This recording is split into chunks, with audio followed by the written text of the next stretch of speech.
იყო დიპლომატი ნიშნავს გაბედულად შეხედო ყველა გამოწვევას, ყველაზე კარგად შეიგრძნო შენი სამშობლო, დაიცვა და წარმოაჩინო ის მიუხედავად ბევრი სირთულისა და ბევრი წინააღმდეგობისა.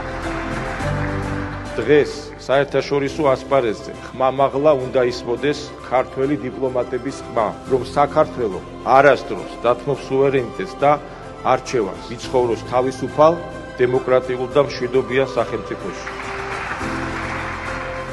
ჩვენ ვართ ამაყი, რომ ამ წლების განმავლობაში ქართული დიპლომატიური კორპუსი და საქართველოს საგარეო საქმეთა სამინისტრო პრინციპულად და ამაყად ემსახურებოდა საქართველოს ეროვნულ ინტერესებს.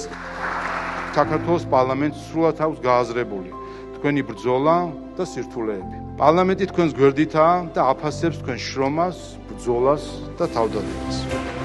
მინდა მადლობა გადავუხადო თითოეულ ქართველ დიპლომატს, რომელსაც მიუხედავად უამრავი წინააღმდეგობისა, შრომით, ერთგულებით და სიმტკიცით ფასდაუდებელი წვლილი შეაქვს ჩვენი ქვეყნის მშვიდობის, სტაბილურობის და განვითარების საქმეში.